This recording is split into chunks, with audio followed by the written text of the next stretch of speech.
Waalaikumsalam warahmatullahi wabarakatuh. Innal hamdalillah nahmaduhu wa nasta'inuhu wa nastaghfiruh wa na'udzu billahi min syururi anfusina wa sayyiati a'malina may yahdihillahu fala mudilla lahu wa may yudlil fala hadiya lahu asyhadu an la ilaha illallah wahdahu la syarika lahu wa asyhadu anna muhammadan abduhu wa rasuluh amma ba'd. Kita lanjutkan kajian usul fikih. Sekarang bab al-mutlaq wal muqayyad. Belum. Al-mutlaq artinya yang terlepas, yang dilepaskan, yang tidak terikat. Nah itu arti secara bahasa. Mutlak itu yang terlepas atau yang dilepaskan atau yang tidak terikat. Maksudnya mutlak dalam istilah usul fikih satu perkataan yang menunjukkan kepada zat sesuatu dengan tidak terikat dengan sifat, syarat atau ketentuan. Nah itu. Lafaz mutlak itu adalah yang menunjukkan kepada satu zat yang tidak terikat dengan sifat, syarat atau ketentuan. Ya. Nanti kita pahami dengan contohnya. Contoh sabda Nabi sallallahu alaihi wasallam kepada orang yang membatalkan puasa Ramadan dengan bercampur. Itu hadisnya riwayat Muslim. Hal tajidu ma ta'tiku raqabatan. Hal apakah tajidu kamu mendapati ma apa yang ta'tiku kamu akan merdekakan raqabatan seorang budak hamba sahaya. Faqala la, tidak ada. Nabi dia orang itu berkata la, tidak ada. Nah, keterangan kata raqabah artinya budak atau hamba sahaya. Ini lafaz mutlak karena menunjukkan kepada zat hamba dan tidak terikat dengan sifat mukmin atau kafir dan tidak terikat dengan syarat atau ketentuan. Jadi bisa ditunjukkan kepada hamba mukmin, hamba kafir dan lain-lain asalkan seorang hamba. Paham enggak? Sini. Hah?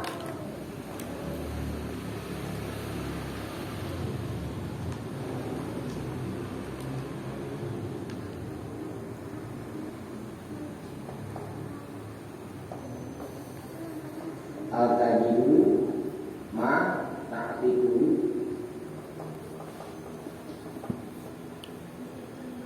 raqabah. Ini kata satu raqabah.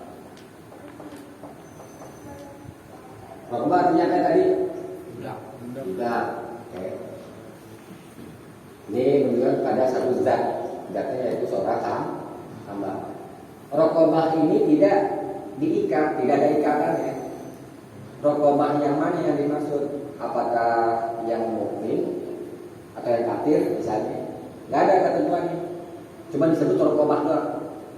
Maka disebut lafaz mutlak. Tidak terikat dengan sifat, syarat atau ketentuan. Nah, yang mutlak dipahami secara mutlak. Dia bisa nanti memerdekakan dengan budak yang berimankah atau yang kafirkah, boleh karena lafaznya mutlak. Nah, itu sebenarnya mutlak. Ya. Tidak ada ikatan. Nah, nanti selalu lebih jelas lagi setelah kita membahas bandingan ini. Lawannya mutlak itu adalah al-muqayyad. Muqayyad artinya yang terikat. Maksudnya satu perkataan terikat dengan sifat, syarat atau suatu ketentuan. Ini lawannya. Yang jadi ikatannya disebut qaid, al-qaidu, qaid. Jadi ada tiga sebutan, ada mutlak, ada muqayyad, ada qaid.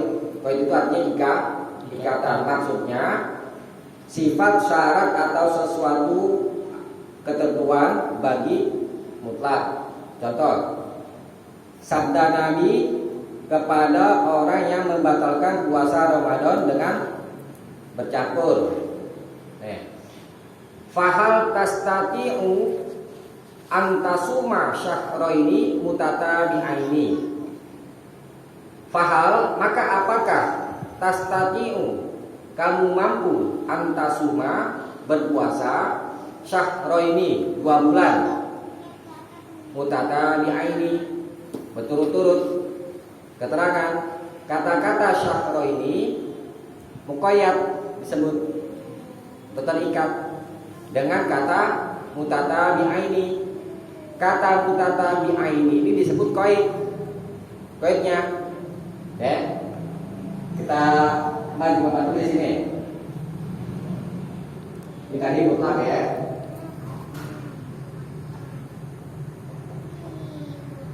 Coba baca yang tadi diulang. Fahal ya. Fahal tastati'u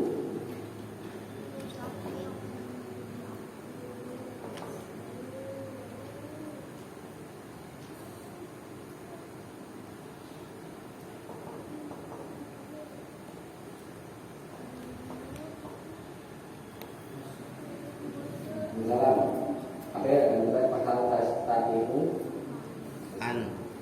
antasuma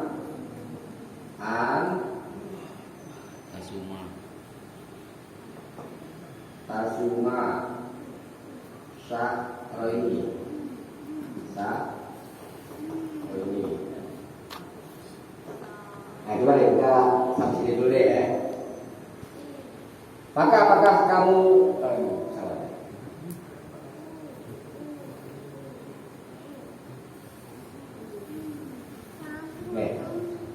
Fahal tastati'u, maka apakah kamu mampu antasuma, berpuasa syahraini, 2 bulan. Nah, kalau sampai sini saja kita sebutnya ya syahraini mutlak karena tidak ada ikatannya ya. 2 bulannya berturut-turut atau tidak, bisa berturut-turut dan bisa juga tidak kalau disebutnya sampai sini aja. Nah, kemudian di lanjutannya itu ada mutatabi'aini.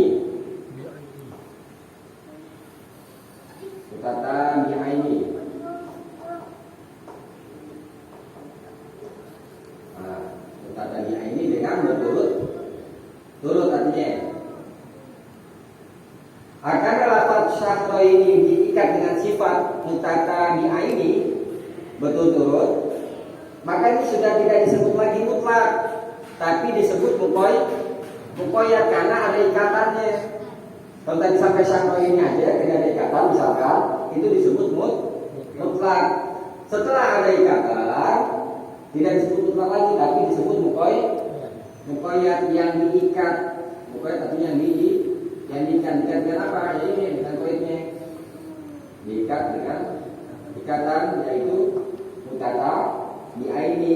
Jadi diperintah puasa 2 bulan itu adalah dengan berturut-turut begitu ya. Jadi ada 3 istilahnya, ada mutlak, lawannya muqayyad. Kalau muqayyad mesti ada qaidnya. Qaidnya ada ikatan. Kalau muqayyad tidak diikat. Kalau mutlak yang tidak diikat, tidak terikat atau tidak yang terlepas. Nah, itu tentang maksud dari mutlak, muqayyad dan qaid ya. Bisa dipahami ya. Nah, sekarang tentang mutlak dan muqayyad ini ada beberapa kaidah. Lafaz yang mutlak dipakai menurut kemutlakannya. Ini kalau di dalam sebutan bahasa Arab ini boleh dibaca misalnya al-mutlaku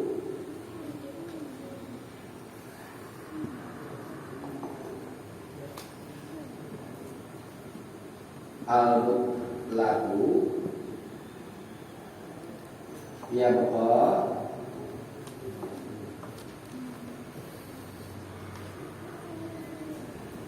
ala itlaqihi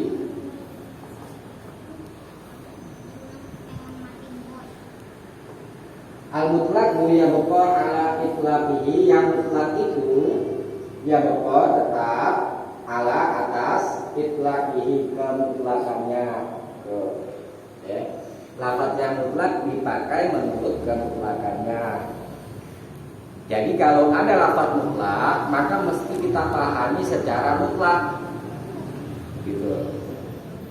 Contohnya Surat Al-Mujadilah ayat 3. A'udzubillahi minasyaitonir rajim.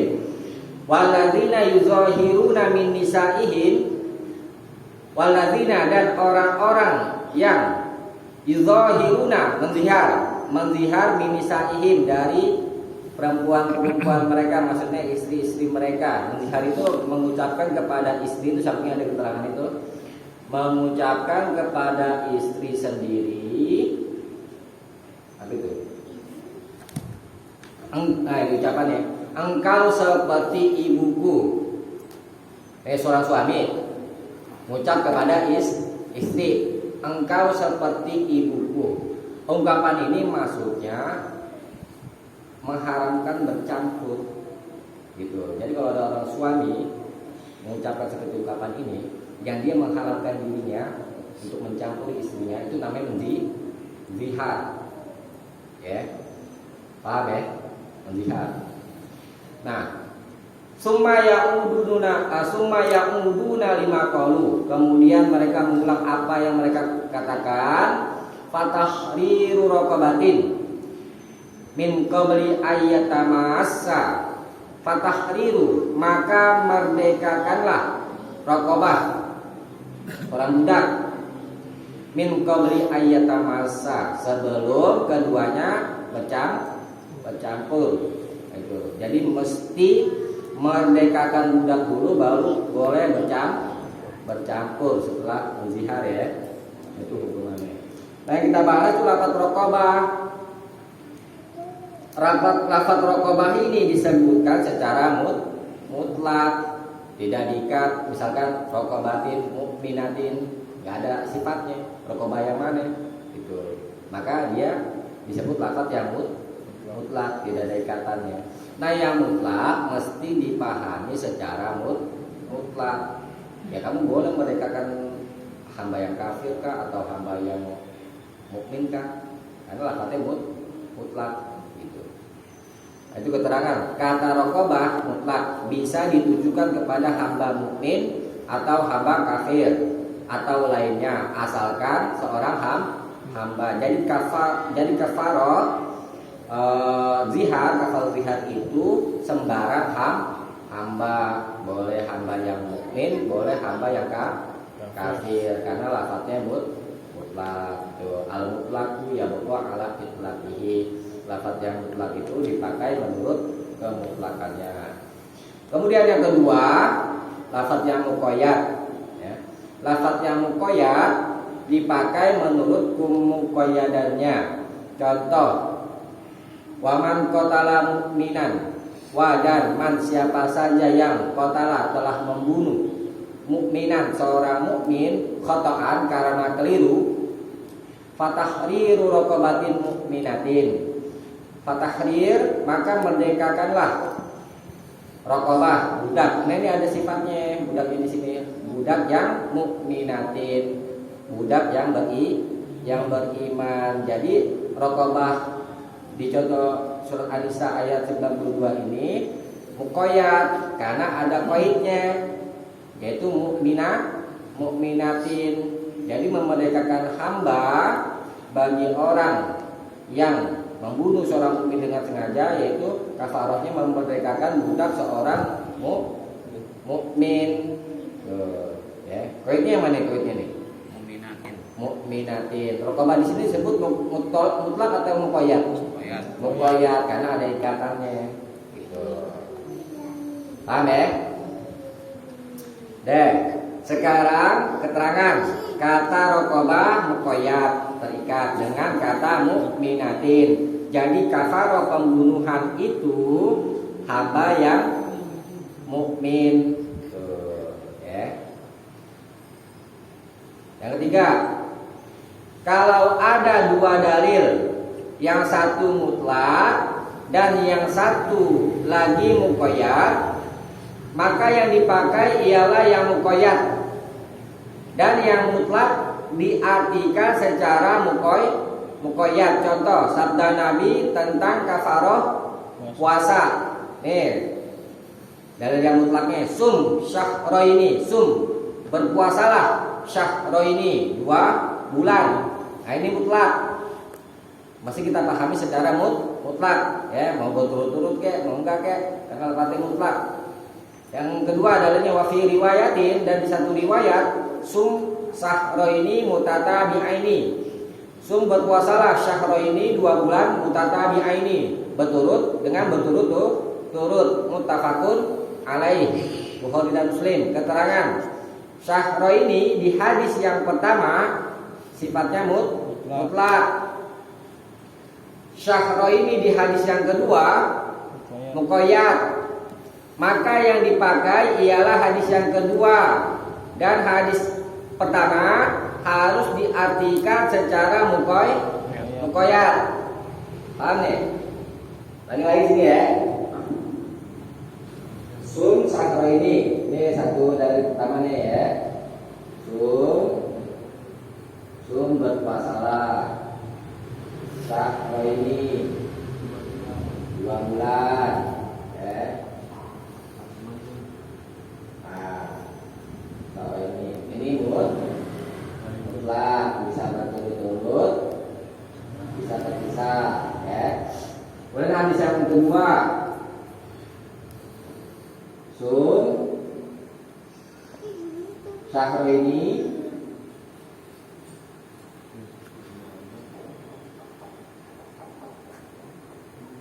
mutatabi'aini.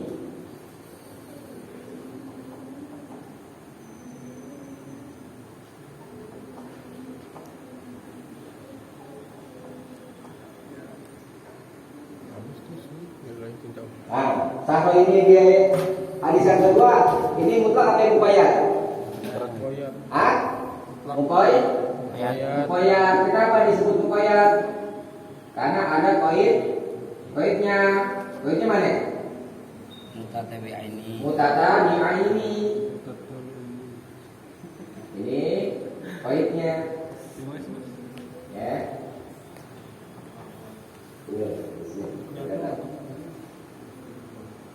Yang ini mutlak, sum syahraini. Kita pahami secara mutlak.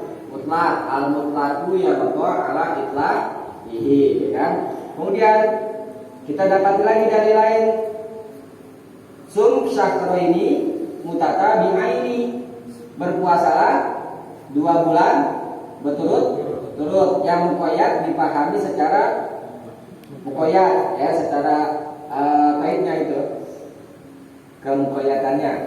Nah, yang mutlak ini setelah kita dapati hadis lain atau dari lain yang sudah diikat, atau kita dapati hadis yang muqayyad, ya, maka yang mutlak ini dipahami secara muqayyad. Jadi yang dimaksud sum syahraini, berpuasalah 2 bulan, adalah dengan berturut-turut. Yang mutlak dipahami secara muqayyad.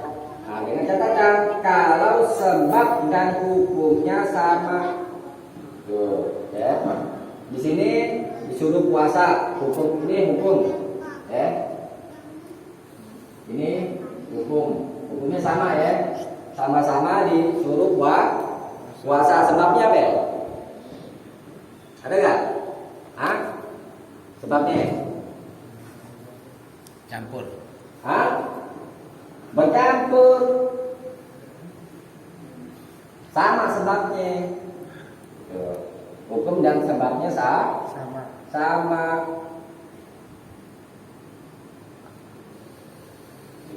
Kalau hukum dan sebabnya sama, maka yang mutlak itu diartikan secara muqayyad, dengan catatan sebab dan hukumnya sama.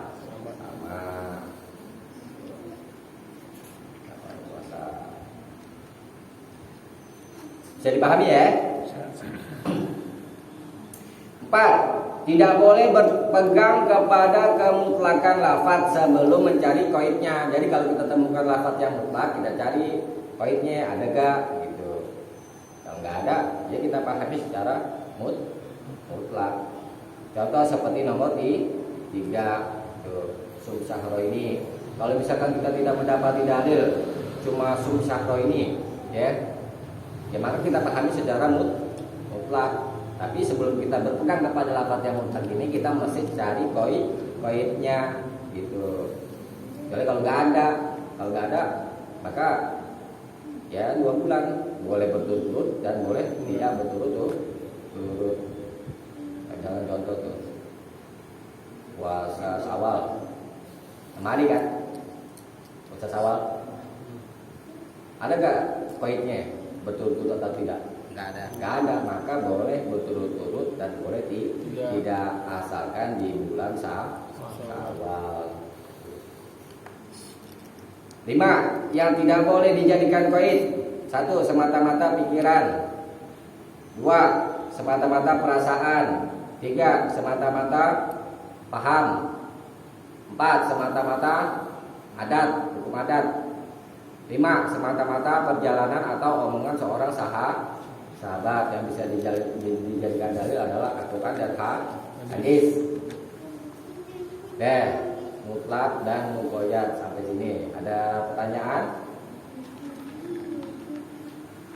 Kita lanjut kajian Bulughul Maram.